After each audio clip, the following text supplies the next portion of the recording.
Hello and welcome to my channel, Kelly Legends Media. Today we're going to do a little something different. I want to show a video of Ironwood State Prison. That was the prison that I paroled from in May of 2005. And it just shows a little bit about the living conditions there. Um, Talks a little bit about some of the dangers and some of the threats that you live with on a day-to-day basis. During the video, you see some officers. I think they're both women officers. One's a lieutenant, and they give orders to inmates, petty orders for petty things. Nevertheless, they make these men do what they say. So, of course, like if you're the type of person like myself who doesn't like to be told what to do, especially when it concerns putting a paño on my head because of the heat, or I'm getting dressed and I'm in my boxers, and some female officer come along and say, "Hey, put some pants on," and that was my intention all along. It's irritating. You got to put up with a lot of stuff you don't like. All movements mandatory. So when the yard opens up, everybody's supposed to be out in the yard, at least with the Hispanic population. You got to get out to the yard and spend the time out in the yard in case something happens out in the yard. Chow time, you got to walk to chow, sit in the chow hall with your building, and then walk back to your building with the people that you go with. That way, if something happens in the chow hall, you're there to watch each other's backs, and do whatever you have to do. So there's not only rules you have to abide by staff. Of course, there's rules set by the inmates also. It's just the way of life, in prison. So I'm gonna go ahead and play this clip. But really, the person that I want to talk about and what I want to share about appears at the end of the video. And once he comes out, I'm gonna end the video and we're gonna talk a little bit about how he ended up there in Ironwood State Prison and what he's been doing there for the inmates. So let's go ahead and watch this video here, this clip, see what we're working with. New desert, Ironwood's isolated, hot, and dangerously overcrowded. More prisoners have just arrived. Dozens of them. All these guys just came from reception center. This prison until bursting.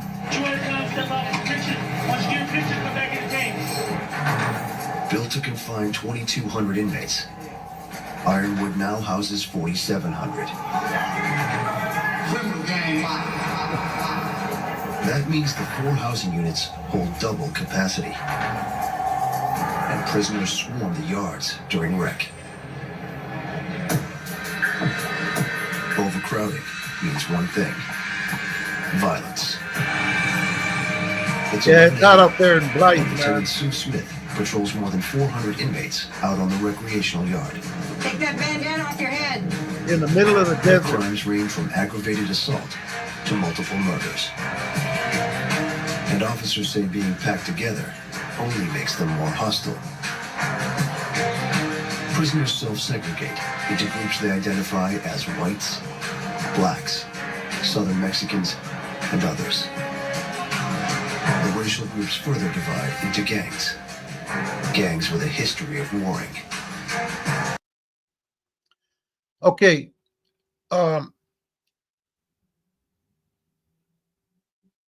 There's different gang members, of course, from different gangs. But nevertheless, as far as them warring with one another, at least as far as the Hispanic goes, there's no gang banging in prison for the Hispanic population. it happens more with the brothers, you know, the Bloods, the Crips, or whatever cars are fighting. But definitely, it definitely doesn't happen with the Hispanic population, unless there's a personal matter. You know, maybe you lost your brother or a close person, a loved one, but you know, by one of the inmates, and you might want to handle that, you know, and you just can't live with yourself there with this person. And then, of course, you know, you do what you got to do, but there'll always be consequences no matter what it is. But in this overcrowded prison, sworn enemies have no choice but to come face to face. Many gangs deal drugs, which rule the prison's underground economy. Disputes are a weekly occurrence. I know what the potential is out here. I know what the potential of these guys are. They work out all day long. They're built. They're strong. And they'll fight. They'll fight till the end. You understand it's something else. Inmates rioted on and off for weeks. Central Control, be advised, I've got about 6 on 6 blacks. They need a code. One response. I've seen inmates stabbed in the neck, throats sliced, multiple stabbings, inmates beat up just with fists. I've seen death. These inmates must always be prepared for battle. Okay, I think I had mentioned in one of my other videos, I had talked about after getting out of orientation and getting to the yard, we went over to go get our clothing, you know, our state issues, our pants, you know, everything they gave you, blankets, everything. And they put them in these laundry bags, right? So me and my Sally get our laundry bags, get all our issue, we put them over our backs, and we're walking to the yard. And this is the first day on the yard, and the yard goes down, right? You know, they start announcing it from the towers, get down, get down. So everybody gets down. There's a dude laying in the basketball court, you know. He was gone within the first couple of minutes. You know, he bled out. He was unalived. And so we went straight on lockdown. I think they had us locked down for like 3 months. I think they locked down the Hispanics and the whites. But yeah, we were locked down for about 3 months, just barely getting to the yard, man. We were all happy. We figured, hey, we're going to get some store, you know, and start getting our property, our TVs, our hot pots and everything. Yeah. If you do any kind of time in prison, especially level 3, level 4 yard, if you're there a year, you're going to see a lot, you know, a lot's going to happen. You're going to see some things, you know. So I just wanted to say that real quick. And Lieutenant Smith stands guard to stop the next riot before it starts. I have information that we are going to have problems on this yard. can't It's stop going to be nothing. very soon, whether it's today, tomorrow, or the next day. It's going to happen within the next couple of days. Somebody Right dropped there, the wheeler. That's I what wanna know who happened. that guy is right there. He just pointed at me. Yeah, anything can happen at any moment. We could be standing here right now, and all hell could break loose. Line it up right over here, all you guys. Riots are always in the back of my mind when I walk around on the yard. You got anything in your pockets that's gonna stick me? They have to be. That happens all day, man. It's They pull you survival. over, line you up, and shake you down like that all day. But one place at Ironwood teems with even more danger than the yard.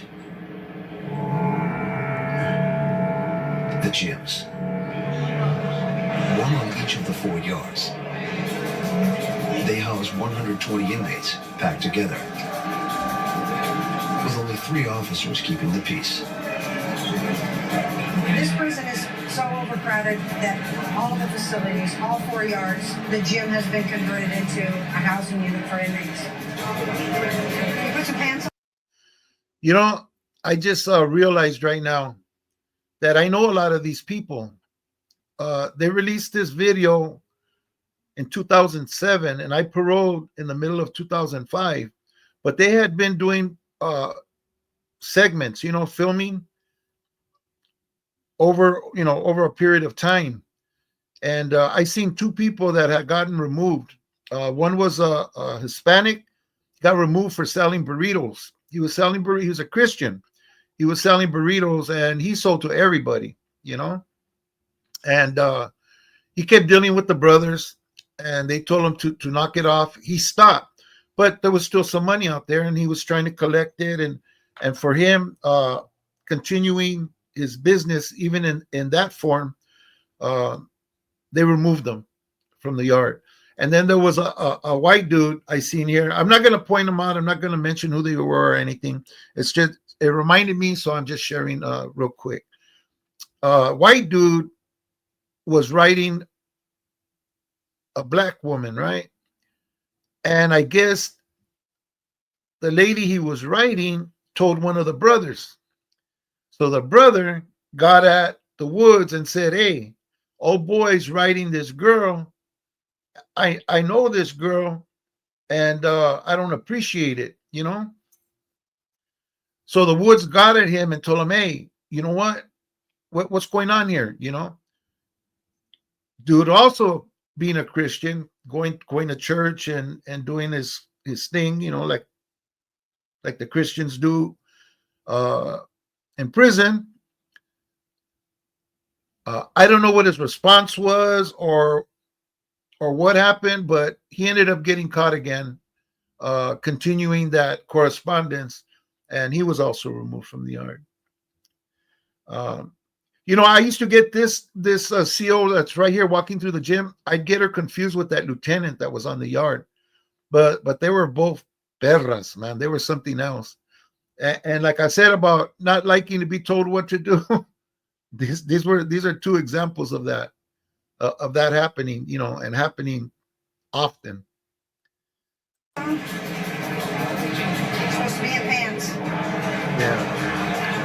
Working in the gym is very dangerous for an officer because of the closeness of quarters and 120 inmates being in here and walking between the bunks. At any given moment, anything could happen. Get your back, gentlemen.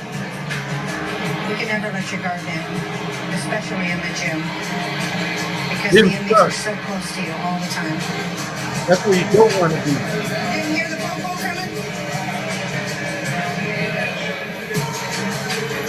This 6,000 square foot open space houses criminals from opposing races and gangs, crammed together with no cells to separate them. Can you imagine when it jumps off, being in the little confined spaces there, man, and you guys are just all getting off, man? Yeah, you better have some wind, man, and be able to handle yourself fairly well, man, because if not, you're gonna get fucked up. That's real talk. And when violence breaks out, inmates will be ready. They arm themselves with crude and deadly weapons. Let's see if anybody could guess which one Wes Watson would most like to hang on to for the fellas, in his safe. Officer Michael Smith and the Investigative Services Unit, or ISU, have recovered hundreds of them. That's my favorite. Here we have several weapons that we've discovered throughout the years here at Ironwood, but it kind of shows how ingenious these guys are when it comes to creating weapons within a facility. This is kind of an interesting weapon. We call it the carrot weapon, and it's a toothbrush filed down to a point, and it was inserted into the ground. As you can see, it was wrapped with a lot of shrubbery. It just looked like a weed on the yard. Inmates know where it's at, or the inmates who made it. So it looks like that. If a riot kicks off or something spontaneous happens, they need to retrieve a weapon quickly. They can go to that area, find this weed, pull it up, and they have an instant weapon. Some of the more dangerous ones, and we refer to them as bone crushers, big weapons like this, large piece of metal stock. Bone crushers typically create that one, Wes Watson already had that one put away. You see all that mess on the slicing wound or an incised wound, very painful, causes a lot of bleeding, made of razor blades. Weapons like these aren't just used on enemies. Racial groups and gangs will stab members who don't follow rules. Give you that puta mark. New inmates quickly learn race determines who they wreck with, walk with, and who they obey. 22-year-old Roger Cerna has been at Ironwood for 3 months. He hangs with the whites. First arrested at age 18 for a minor drug charge, Cerna took a violent turn when he assaulted an acquaintance. I'm in prison for attempted murder. Essentially, someone tried to snitch on me, and I decided to take it into my own hands to relieve this person of being able to snitch again. The courts gave Cerna a 7-year sentence. He's determined that this prison stint will be his last. It's a vicious cycle. There's nothing good about this cycle. Released to 3 places: jails, institutions, and death. If I don't break this cycle, I could end up back in prison shortly after I parole. I could be 44 years old. Facts. Facts. The person who might be able to help Cerna break the cycle is his cellmate, Jim White. There he is. That's my boy right there, Mr. Jim White. Okay. Now, I said at the beginning of this video that I wanted to talk about somebody and share a little bit about an individual that was doing life. That's this man here, Jim White. I knew him. I met him like probably 6 months into my term there on B Yard, and he helped me get into the college program. This is the man that helped me. Reason being is that it was his brainchild. You know what I mean? It was his dream to have a class of inmates graduate and receive their degrees while being there in prison. So he did everything he could with the administration and with the college to get the college program going. And that's the program that I participated in and got my associates from. This man here has now dedicated his life to helping inmates get educated. Okay. This cuts down on the recidivism rate. That's the rate of inmates returning back to prison, that revolving door that a lot of us were caught up on for a lot of years, just going in and out, in and out, in and out of jail, just, for year after year after year. You get a college degree and it does open up opportunities for you, But anyways, back to Mr. Jim White here, right? This guy is in there for taking this man's wind. A man that did terrible things to his daughter, okay? That man had previously done things to other young individuals and had did time and had gotten out, and at his next opportunity ran into this man's daughter. And Jim was pissed. He was pissed at the system. He was pissed at the way things were going and being handled concerning the case with his daughter. And he said that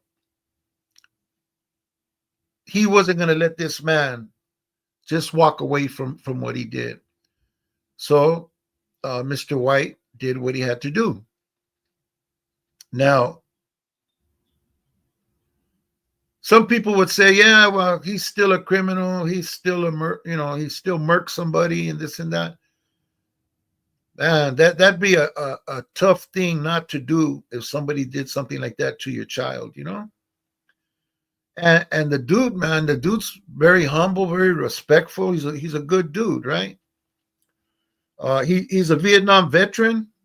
He was in the war, in the bush, As a matter of fact, they raided his cell one time and they found pictures in his cell. And this dude's holding the heads of some Viet Cong soldiers. that had ambushed them, I believe, and ended up losing the fight. And he's holding up uh, their heads minus the body, right? And yeah, the CEOs took his pictures. He had other pictures, pictures that took place out in the bush, and they ended up sending him home for him. But nevertheless, man, dude's a veteran. He did what he did for somebody dishonoring his daughter and taking away her innocence. And he's now serving life without parole. Let's hear a little bit more about Jim before I end this video. White serving life without parole for murder in the first degree. That's him now. To respect education, White thought it could help turn inmates away from crime. Okay, let's go to work. After serving decades in prison, he still was able to think of others and do something positive, so that they don't go back. That was his way of doing something, even though he's never getting out, but to help other young men not go back to prison. And he had a good long talk with me about that, and it will be a dishonor if I go back to Mr. White, man. He's a good dude. He helped me through that education program, and that education program wouldn't have even existed there on that yard if it wasn't for him. And he continues to do so. There's more footage regarding the program that he's involved with, the inmates that are involved. A lot of them I was going to class with. I know them personally. We were in the same class together. So in 2007, they were still there, of course. A lot of them were lifers. A lot of them had 25 years and still had several years to go, but there was light at the end of the tunnel for them. And even my old Sally, my first Sally there at B Yard, is in the footage, Anyways, I ran across this video, and I just thought that I'd share it with you guys and share this man's incredible story, and just give you a little bit of a look of inside Ironwood State Prison and the things you got to put up with, man, if you end up going there or returning to prison. Because I know a lot of you at one time in your life have been there and done that, and we don't want to do that no more, man. It's those guys in there that, like Mr. White, would love to be out here where we're at, It's nothing like being free, Anyways, this is my video for today. I hope you enjoyed it. Thank you for watching. Please, if you follow me this far, smash that like button. It's very important. And if you haven't subscribed to the channel, go ahead and subscribe. You don't know how important it is to get support from your viewers, I know a lot of people view the videos, but they don't subscribe. It just takes a second, and I'd really appreciate it. Thank you very much for watching. Stay safe. Above all, stay free, and God bless you and your family.